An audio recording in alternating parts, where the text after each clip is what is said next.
Liberando sus frenos. Hace muchos años, cuando comencé a estudiar las emociones negativas, el punto más crítico que descubrí fue que no se puede hacer ningún progreso hacia la salud, la felicidad, el amor y el cumplimiento del potencial mientras se insista en mantener intactas las emociones negativas. Y lo único bueno de las emociones negativas, si es que tienen algo de bueno, es que las emociones negativas no son permanentes. Lo dice hasta Sigmund Freud, no hay un lugar permanente para las emociones negativas en el subconsciente. En otras palabras, son visitantes indeseados. Son hábitos negativos o patrones de respuesta negativos que pueden eliminarse, y el punto inicial para eliminarlos es entender de dónde vinieron y entender cuáles fueron los factores causales, volviendo a la niñez temprana, que desencadenó el desarrollo de las emociones negativas y nos han dado como adultos una predisposición a ser negativos de una u otra forma. Esto nos lleva al condicionamiento de la niñez temprana. Recuerden que ya dijimos que el punto inicial de los patrones de hábitos negativos compulsivos e inhibitorios era la crítica destructiva. La crítica destructiva es el gran destructor.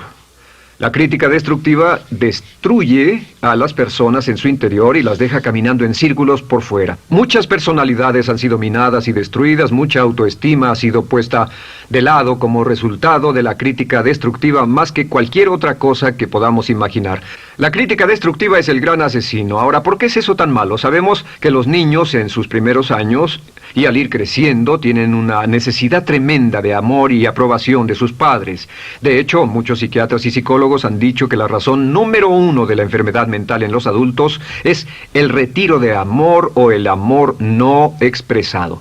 Sabemos que cualquier persona con prestigio, una persona que es importante para un niño, tiene un impacto enorme en ese niño, y los niños hasta la edad de 6 años tienen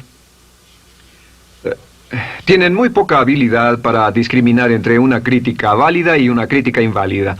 Lo que esto significa es que todo lo que diga un padre o un pariente mayor o una persona mayor, cualquier cosa que diga una persona de prestigio o una persona importante para un niño es aceptada como cierta.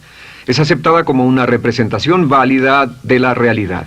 Si una madre dice eres un niño malo, o si un papá dice eres flojo, si alguien dice no eres dependiente, o si alguien dice que somos estúpidos o tontos o feos, el niño no tiene capacidad alguna para discriminar entre lo válido y lo no válido. Ese niño acepta eso como una verdadera representación de la realidad. Va más allá de la mente consciente, va directamente al subconsciente y ahí se queda. Muchos de nosotros como adultos aún estamos viviendo en base a la información negativa que recibimos cuando éramos niños. Y después como adultos, ¿qué decimos? Pues decimos así es como soy, o siempre he sido así, o algunas personas dirán, pues es de familia, tu padre era así, los hijos son así, tu madre era así, etc. ¿De dónde viene? Nada de estas cosas es de familia. Por ejemplo, cuando estaba creciendo, mis padres habían sufrido la depresión y la depresión les produjo un impacto enorme. Y cuando hablábamos de comprar algo, lo recuerdo muy bien, mis padres se ponían muy tensos y decían, no podemos pagarlo, no podemos pagarlo, no podemos pagarlo, no podemos pagarlo. Tenían una mentalidad de carencia, esta mentalidad de no podemos pagarlo toda su vida. Y luego yo crecí y aunque nunca he experimentado la depresión, y la mayoría de ustedes, 10, 20, 30, 40 años después, aún estamos diciendo, no puedo pagarlo, no puedo pagarlo, no puedo pagarlo. Aún tomamos como base esas frases críticas, esas frases emocionales que usaban nuestros padres. Tal vez sus padres les decían como mi padre me decía a mí una y otra vez, nunca acabas lo que empiezas, nunca acabas lo que empiezas. Nunca acabas lo que empiezas. Eres un flojo, nunca acabas lo que empiezas. Y cuando fui adulto tuve muchos problemas para acabar lo que empezaba. Al acercarme al final de la tarea, comenzaba a sentirme ansioso y buscaba cualquier excusa por posponerla o retrasarla. El segundo factor que nos predispone a emociones negativas es la falta de amor. Sabemos que las personalidades de los niños se desarrollan al grado en que reciben una alta calidad y una alta cantidad de amor de sus padres. Existe una relación de 1 a 1 entre la cantidad de amor, la calidad de amor y una personalidad sana. Ese amor negado o la privación de amor es la causa clave de la infelicidad, la negatividad y la enfermedad mental en los adultos. Para que un niño se sienta realmente amado, el niño debe tener padres con buenos conceptos, y la mayoría de nosotros tuvimos padres que fueron víctimas de sus padres, que a su vez fueron víctimas de sus padres. Un escritor famoso dice que todo el mundo es víctima de una víctima. Todos son víctimas de víctimas. Nuestros padres quisieron criarnos de la mejor forma posible, pero ellos mismos fueron víctimas de víctimas. Y para que un niño se sienta realmente amado, deben existir 3 condiciones. La condición número 1 es: los padres deben amarse a sí mismos. Los padres deben amarse a sí mismos. Recuerden, nunca le podrán dar más amor a otros que el que sienten por sí mismos. Si no se aman a sí mismos, no pueden amar a sus hijos. Si tienen un poco de amor por sí mismos, deben difundirlo en sus hijos. Si tienen poco amor por sí mismos y es absorbido por sus esposos, entonces, a veces, aunque deseen amar a sus hijos, no tienen amor que darles. Sus padres querían amarlos y en muchos casos no tenían amor para darles. Y eso es porque nunca lo recibieron cuando crecieron. El segundo requisito es: los padres deben amarse mutuamente. Para que un niño crezca sintiendo confianza en sí mismo, crezca sintiéndose amado, a salvo y seguro, debe crecer en un ambiente donde los padres se amen. No hay nada que le dé más temor a un niño que crecer en un hogar donde los padres peleen entre sí, donde los padres no se amen, donde haya dificultades, porque el niño siempre tiene una tendencia, primero que nada, ser una víctima, pues al niño se le grita y se le vocifera, y entonces cree que la razón por la que mamá y papá pelean es su culpa. Ahora, una investigación interesante: como hay muchas familias de un solo padre, la investigación interesante muestra que cuando uno de los padres se va como resultado de una separación o un divorcio, los niños que quedan invariablemente están convencidos de que la razón por la que el otro padre se fue se debió a algo que él hizo. Y es importante que si un matrimonio o una relación va a terminar y uno se va a ir, que el padre que se quede les diga a los niños una y otra vez que la razón por la que la relación no funcionó no tuvo nada que ver con ellos. Solo tuvo que ver conmigo y con papá, conmigo y con mamá. No tiene nada que ver con el niño. El niño necesita oírlo muchas veces antes de que se sienta confiado y seguro. Y por supuesto, siempre es mejor que un niño sea criado por un padre que lo ama que por 2 padres que no se aman. Una tercera condición que debe cumplirse si no quiere que exista la falta de amor es que los padres deben amar al niño. Los padres deben amar al niño. Bueno, esto parece muy obvio y muy lógico. La verdad es que, y esto es lo más difícil para usted y para mí como adultos, que ni siquiera lo pensamos, que es posible que nuestros padres no nos quisieron. No porque no lo intentaran, querían amarnos y tenían la intención de hacerlo, desde luego, etcétera, etcétera, pero simplemente como tenían conflictos mutuos y problemas sin resolver con sus padres, y sufrieron la guerra y la depresión, tenían que hacer carrera y otras responsabilidades, nunca lo lograron totalmente. ¿Entienden? Esa fue la dificultad. Lo deseaban, pero nunca lo lograron. La única forma en que puede amarse a un niño es pasando una gran cantidad y calidad de tiempo con el niño. Tiempo en gran cantidad y calidad con el niño. 10 minutos al día no bastan. Los niños se consideran valiosos según el grado en que las personas más importantes en su vida pasen tiempo con ellos. Si las personas más importantes en su vida, sus padres, solo pasan poco tiempo con ellos, los niños concluyen que la razón para ello es que tienen muchos defectos, que hay algo esencialmente malo en ellos y que por eso sus padres no pasan más tiempo con ellos. Los niños no piensan con la razón, lo hacen en forma emocional. Solo piensan: mi padre está aquí, me ama, y si no pasa tiempo conmigo, él o ella no me aman. Y si cualquiera de esas 3 condiciones existió o más cuando estaba creciendo, los padres no se amaban a sí mismos, o no se amaban mutuamente, o tal vez no lo amaban porque nunca lo lograron, aunque querían, entonces usted debe haber crecido en conjunción con la crítica destructiva que se llama culpa. ¿Y qué es la culpa? Pues simplemente la culpa es un sentimiento de no valer mucho. ¿De dónde sacamos este sentimiento? Lo obtenemos cuando continuamente gente importante nos critica en nuestra vida y simultáneamente no nos dan el amor que necesitamos. Sentimos que no valemos mucho o que no valemos nada. Y un sentimiento de culpa nos lleva a un sentimiento de falta de mérito, falta de valor y culpa. Y esa culpa, ese sentimiento de falta de mérito, es el mayor problema del siglo XX, la principal fuente de enfermedad mental. Es la fuente principal de los problemas en las relaciones, la fuente principal de enfermedad psicosomática, la fuente principal de la mayoría de los problemas que afectan a nuestra sociedad. Es el profundo sentimiento de culpa y falta de mérito que se expresa o se esconde en los pensamientos o en la actitud: no valgo suficiente, no valgo suficiente. No valgo suficiente. Ya hablamos de la autoestima y de lo importante que es. La autoestima significa me quiero mucho, me quiero mucho, me quiero mucho, me quiero mucho. Las personas que han sido criadas con críticas destructivas durante su vida no solo no se agradan a sí mismas, no sienten que sean lo bastante buenas para nadie, y en muchos casos están llenos de odio por sí mismos. Se odian a sí mismos, se autocondenan o se detestan. Y verán que esto sale en sus conversaciones y sale en sus relaciones con otras personas. Las personas que no se quieren a sí mismas, aunque quieran tener buenas relaciones, simplemente no son capaces de ello. Las personas que piensan que no son buenas para nada siempre lo hacen aflorar, siempre será un problema. Ahora, ¿cuál es la razón principal de la culpa? ¿De dónde viene la culpa? La culpa viene de 3 fuentes negativas: padres negativos, influencias negativas o religión negativa. Una de las 3. Cualquiera de estas 3 usa la culpa. De la culpa se valen y aprovechan, en especial los padres y las organizaciones religiosas, por 2 razones. Una es el castigo. La culpa se usa para castigarnos. Cuando estamos creciendo, el castigar es la forma más fácil de hacer que uno se sienta mal.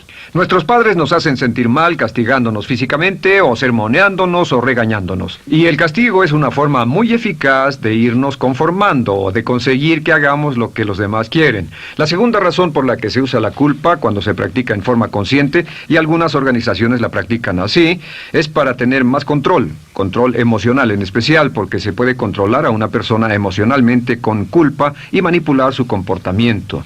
Hay muchas organizaciones que usan la culpa como una herramienta de control y manipulación. Si puede controlar a las personas con suficiente fuerza y en forma emocional, puede conseguir su dinero, puede conseguir su tiempo, puede conseguir su compromiso, demandar sus recursos, etc.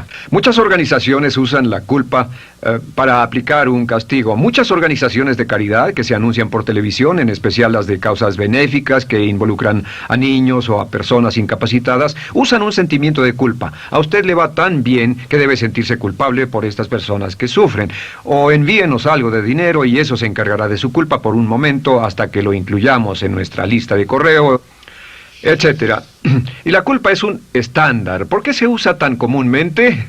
Pues primero que nada porque casi todos nosotros la tenemos en mayor o menor grado. Y número 2, es fácil. La culpa es fácil. ¿Por qué nuestros padres la usan con nosotros? ¿Por qué nuestras madres la usan con nosotros? Nuestras madres pueden controlarnos con la culpa en un cuarto repleto. Nuestra madre puede controlarnos a miles de kilómetros por teléfono. Los padres usan la culpa en sus hijos porque sus padres usaban la culpa en ellos y así sucesivamente. Es lo más fácil. No existe un esfuerzo físico. Puede hacerse con una mirada o de reojo o una palabra. Ya sabe que las personas siempre buscan lo más fácil. Esté alerta. Ustedes han sido criados en un ambiente donde se les ha hecho sentir culpa y casi todos lo vivimos.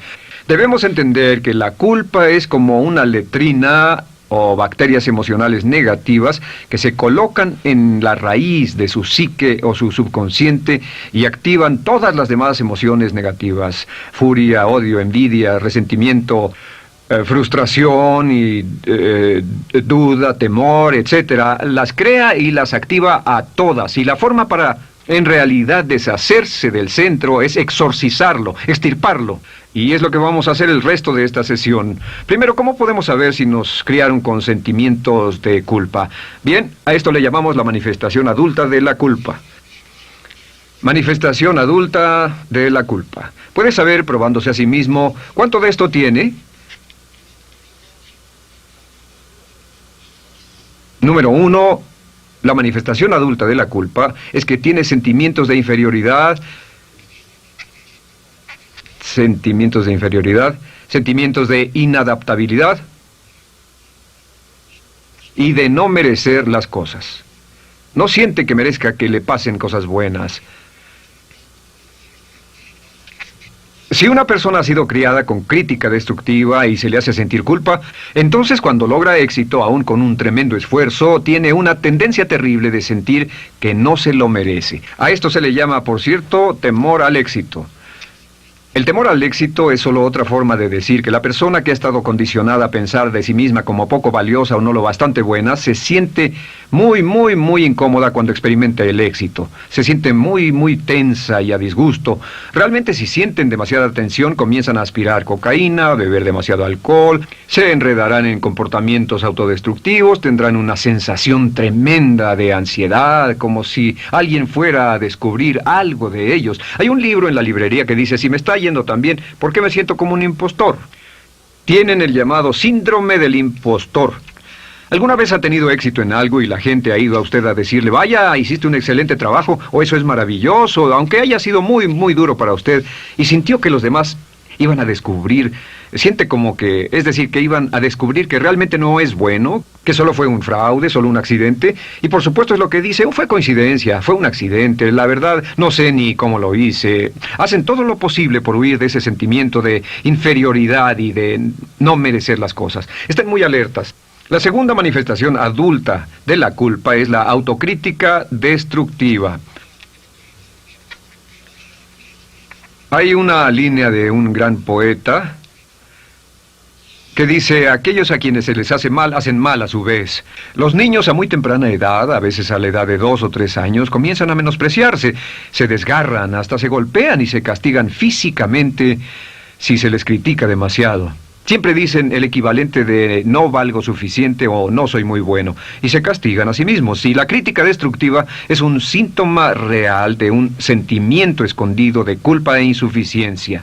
El número 3 es que fácilmente manipuladas por la culpa, las personas pueden jalar sus cordones de culpa en forma muy simple. Realmente vemos que existen dos tipos de personas en el mundo, los lanzadores de culpa y los receptores de culpa. Invariablemente, estas personas se atraen mutuamente. Y por supuesto el lanzador de culpa es la persona que se identifica con el padre que lanzó la culpa y el receptor es la persona que se identifica con el que atrapó la culpa. Pero los lanzadores y los receptores de culpa se unen, se equilibran perfectamente, se establecen y forman una nueva generación de lanzadores y receptores de culpa.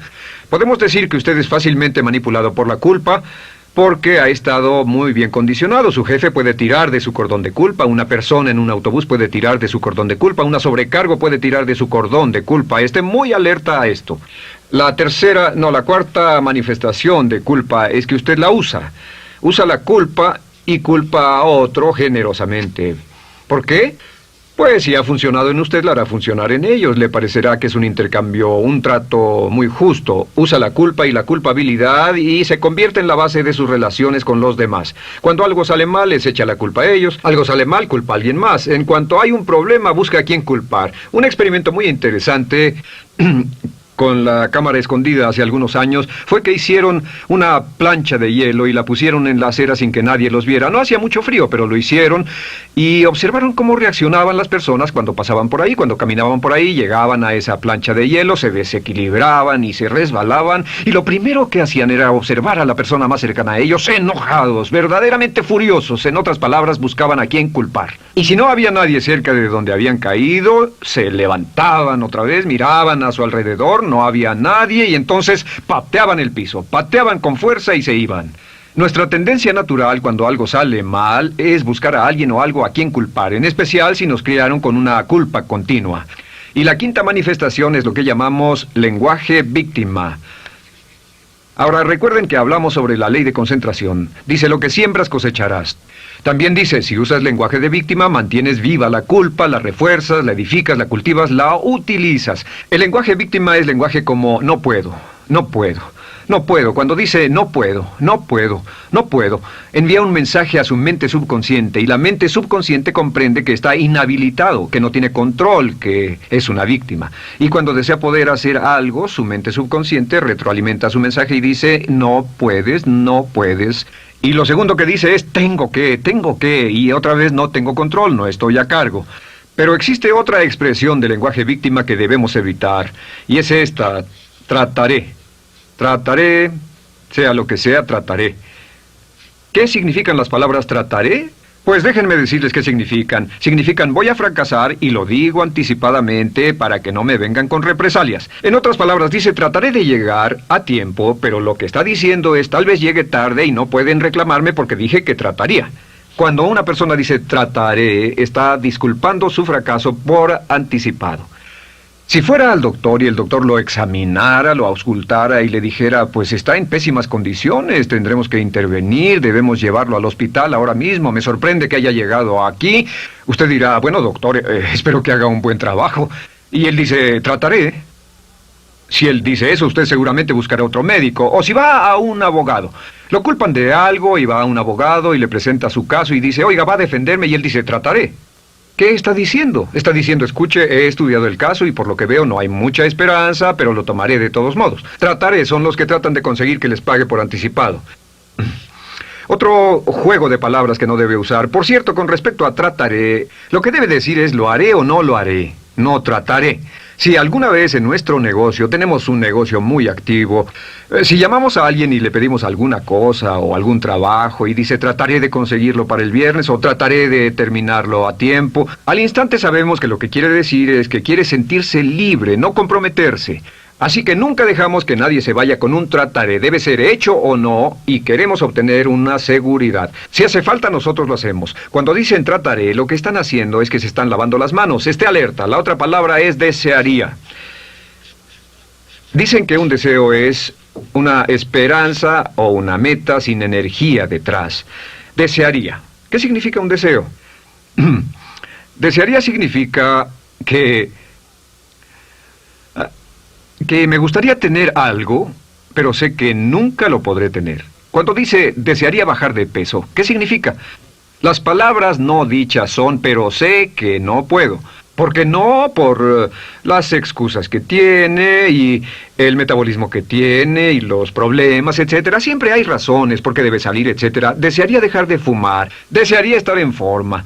Desearía, desearía, desearía. Cuando usa la palabra desearía, le muestra al subconsciente que esto es algo que no cree que le sea posible lograr o adquirir. Entonces el subconsciente descarta completamente esto como meta y no le da energía, ni motivación, ni impulso, ni deseo de lograrlo. Así que esté muy alerta al lenguaje víctima. Esté alerta a la expresión sí, pero. O lo haría, sí, pero. Alguien le dice, haga esto, y usted dice, sí, pero. La palabra pero, por cierto, es el gran borrador. Si una persona le dice, podría incrementar sus ingresos o incrementar su rendimiento, ser una persona mejor o más feliz o bajar de peso o lo que sea, no importa. Y usted dice, sí, pero. Lo que está diciendo es que está borrando toda la aseveración que ha dicho antes. Manda un mensaje a su subconsciente que dice, no hay posibilidad. Y no hace esfuerzo, no otorga energía, no ejerce capacidad alguna hacia el logro de esa meta. Y las personas que han sido criadas con culpa tienen 5 cualidades o 5 manifestaciones de adultos. Una es que se sienten inferiores, se sienten inadecuadas, sienten que no merecen que les pasen cosas buenas. Estén muy alertas a eso. El número 2... se autocompadecen continuamente, usan la autocrítica destructiva. El número 3, usan la culpa y la culpabilidad en ellos y en otros. El número 4, son manipuladas por la culpa. Y número 5, usan lenguaje víctima. Así que, ¿cómo nos deshacemos de la culpa? ¿No es sorprendente cómo se aclara esto? Este pizarrón, todo se borra. Tengo una varita mágica cuando me voy a sentar al escritorio. Entonces, ¿cómo nos deshacemos de la culpa? Para deshacerse de la culpa...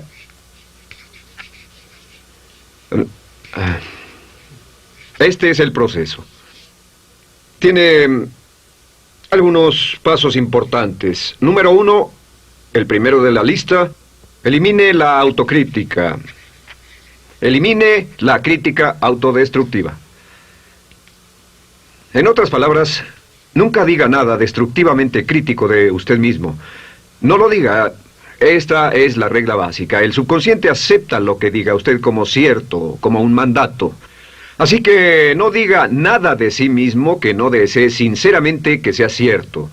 No diga estoy cansado, estoy gordo. No diga no puedo o debo. No diga nada a menos que quiera que sea cierto. Las palabras que van después de la palabra yo son las palabras que su subconsciente registra como mandatos, excepto cuando dice yo desearía o lo intentaré. Así que elimine la crítica destructiva. Siempre hable en términos positivos sobre usted. Me gusta mi persona, puedo hacerlo, lo haré, escogí hacerlo, pero nunca diga no, no puedo. Número 2 es no dejarse manejar por la culpa. Rehúse ser manejado por la culpa. Porque cada vez que le permita a alguien que lo manipule por la culpa, ¿sabe qué pasa? Refuerza y hace más poderoso el efecto de la influencia de la culpa en su vida. Cuando yo crecí, debo decir que yo crecí en una familia que estaba muy influenciada por la religión negativa. Realmente mi madre, Dios la bendiga, tenía un cinturón negro en el pecado e hizo un trabajo verdaderamente soberbio en ello. Y yo tardé en sobreponerme. Cuando me casé con Bárbara, ella también venía del mismo tipo de familia y recapacitamos. Hay una hermosa respuesta cuando uno de los dos caía de nuevo en los viejos patrones. Decía, no tratas de hacerme sentir culpable, ¿o sí? No tratas de hacerme sentir culpable, ¿o sí? Solo diga, no tratas de hacerme sentir culpable, ¿o sí? Y no deje que las personas lo manipulen usando la culpa. El número 3, no use la culpa o la culpabilidad y anuncie que no va a usarla. No la use en otras personas y permita que sus hijos o su cónyuge digan lo mismo. No tratas de hacerme sentir culpable, ¿o sí? Repítalo una y otra vez. Y si la otra persona le dice eso es lo que trato, contéstele no va a funcionar. Y no funcionará. Es que la culpa solo funciona mientras usted no sepa que está siendo usada en usted. El número 4 es lo que llamamos la ley del perdón. Es la más importante de todas. Realmente es el centro, es el meollo de toda esta sesión. La ley del perdón simplemente dice que usted está sano mentalmente hasta el grado en que pueda perdonar libremente y olvidar las ofensas. Que su habilidad para perdonar a los demás es la clave que determina su felicidad y su éxito en la vida. Su habilidad para perdonar a los demás es la única forma de eliminar la culpa. Su disponibilidad para perdonar a los demás y olvidar ofensas es el determinante más importante de si usted está o no totalmente integrado y es un adulto que funciona como ser humano. Porque la tendencia de culpar y de guardar rencores es una tendencia patológica infantil que la poseen todas las personas que están enfermas mentalmente. La habilidad para olvidar, para perdonar libremente, es la marca del ser humano realmente iluminado. Ahora, acepte eso como real. Hay 4 personas a las que debe perdonar. Número 1, perdone a sus padres. Perdone a sus padres por todo lo que le hayan hecho para herirlo. La mayoría de nuestras investigaciones muestran que casi todos nuestros problemas como adultos se remontan a no estar dispuestos o no poder perdonar a nuestros padres por algo que hicieron que nos hirió. Perdónelos un 100%, escríbales, llámeles por teléfono, dígales, o cuando menos perdónelos en su corazón, pero perdone a sus padres. Número 2, perdone a los otros. Perdone a todos los demás. Perdone a todos los que lo hayan herido de algún modo, por cualquier cosa, y déjelo así. Ahora, hay muchos que dicen no puedo perdonar a esa persona por lo terrible que me hizo. Pero recuerde esto, el perdón es perfectamente egoísta. El perdón no tiene nada que ver con la otra persona, solo tiene que ver con su paz mental y con su propia integridad mental. Número 3, perdónese a sí mismo. Perdónese por todas las cosas débiles, tontas, insensatas y estúpidas que haya hecho, porque todas las personas han hecho cosas tontas, insensatas, estúpidas y ridículas, pero perdónese en un 100%. Y finalmente, la última parte de esto, si ha hecho algo que hirió a alguna persona, vaya a disculparse. Es sorprendente el hecho de vidas que se arruinan año tras año por personas que no tienen la fortaleza intestinal, las agallas y el valor para decir lo lamento.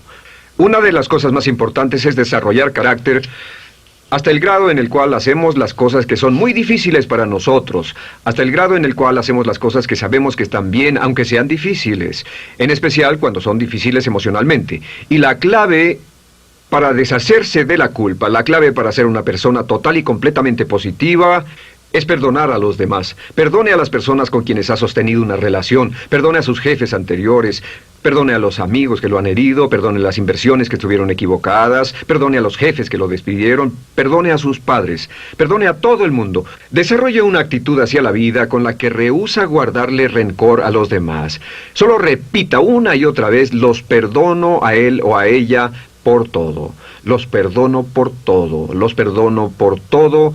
Y eso es todo. La clave para librarse de las emociones negativas es rehusarse totalmente a continuar con cualquier situación negativa. No olvide que es un acto muy egoísta y será tan egoísta como usted quiera. El acto del perdón lo libera y libera a la otra persona y le garantiza que se moverá rápidamente hacia el cumplimiento de su potencial.